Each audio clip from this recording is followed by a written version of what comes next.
Today we are going to take a look into a subject no one has really talked about. At least I couldn't find any other people talking about it on YouTube. Who is better? No. Which is better? Batman the Animated Series? Or the Batman? Find out here. We go against the old and the new. Right now.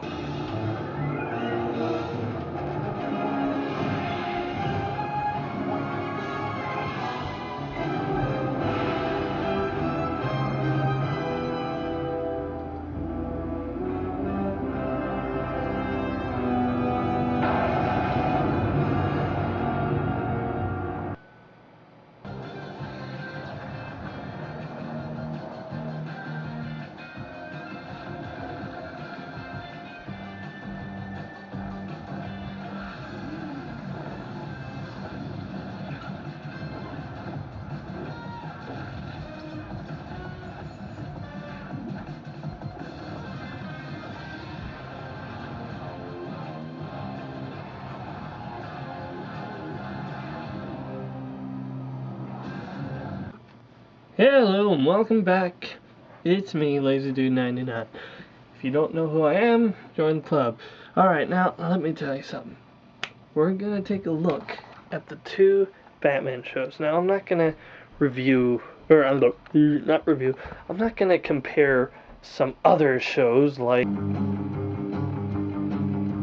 or our new piece of crap. Yeah, we're not talking about those pieces of crap. For a quick reason why I don't like those two shows is, one, for the old Batman show, well, I hate Pow, Zip, Wham, Bam. And as for, Batman Brave and the Bold, well, I saw this one episode where Batman told one of the Green Lanterns, "Don't harassle the prisoner."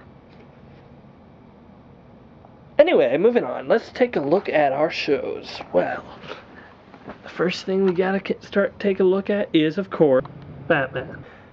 Okay, let's take a look at the new.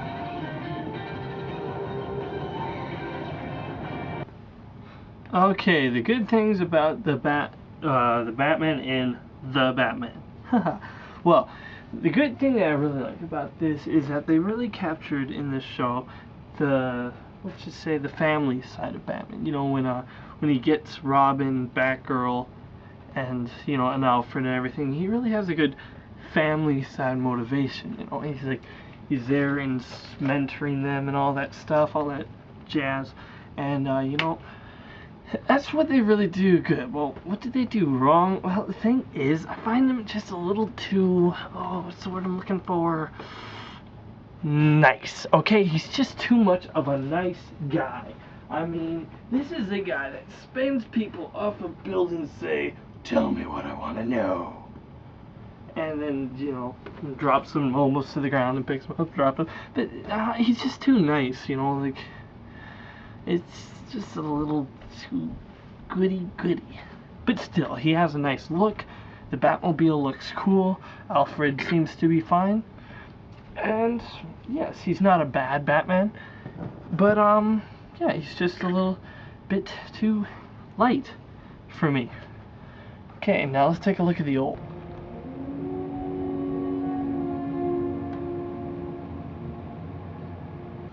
Okay, now this is for Batman the Animated Series. Well, Batman in this show is the Batman I grew up with, okay? This is what I saw. This is who Batman was to me. He was dark, he was tough, lurking in the shadows, you know? He was always crouched over. You could barely see him.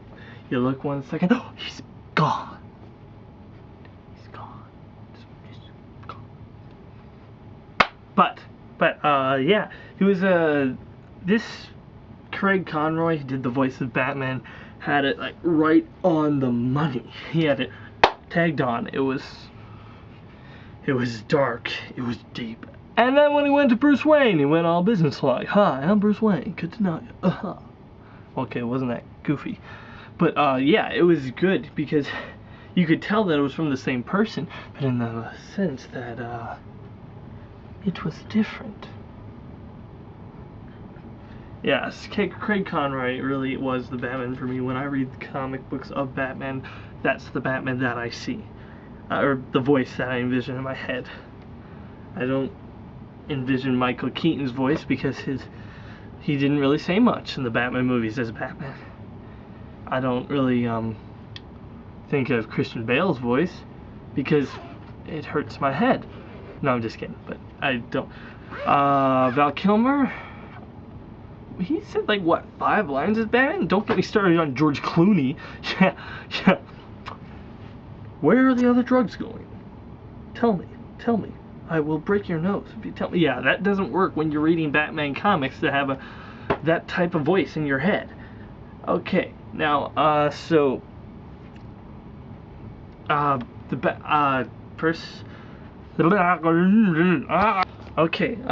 was trying to say was, the Batman that I prefer is, of course, the old. Yeah, it's the old. I prefer it from the old show because he's way better. Like, the voice is perfect, and there's very little time where you say, oh, that was bad acting, and there's tons of classic lines that you can recite, and they say in the moments when he went up there and did it, they're like, we're done, we found our Batman, that's it. And he did it forever. He did it for Batman, he did it for Batman Beyond, he did it for Justice League, he's done it for Gotham Knights, and he's gonna do it in the Batman Arkham Asylum video game. Anyway, moving on. Alright, we took a look at the hero. Now let's take a look at the villains. And it's so easy when you're evil. This is the life you... Alright, let's take a look at the new.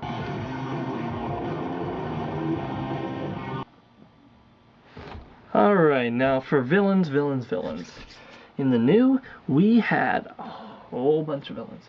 See, we had Joker, Catwoman, Mr. Freeze, Riddler, Penguin, Black Mask. Am I missing anyone? Who am I missing? We had Clue Master, we had Scarface.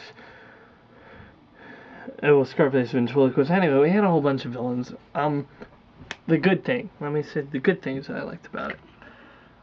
Well, the good things that I liked about it was the villains, was the Riddler. I actually really enjoyed what they did with the Riddler, more than what they did in the old Batman series, because he was actually had a tragic backstory, more of a psychotic reason for putting the clues rather than, oh, just because I'm so smart and so egotistical, I gotta put those riddles down.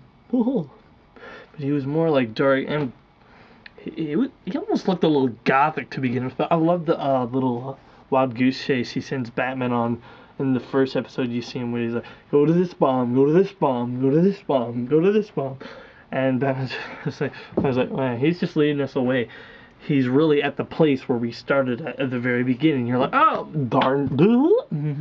So, yeah. So, that's what I liked. What I didn't like. Don't you get me started. Okay. Start small. What the heck is with Catwoman? They had nothing with her. Absolutely nothing with Catwoman. Sure, they had her in a bunch of episodes, but they did nothing with her character. She was just like, hey, handsome, blah, blah, blah, blah, blah, let me get away. They did absolutely nothing with her character. And what's with those humongous ears, okay? Okay, they were distracting. Jeez, I mean, like, she was like, if Pinocchio's ears grew, if she lied, and she ears lied a lot, and her ears grew. That's what she was like, okay? But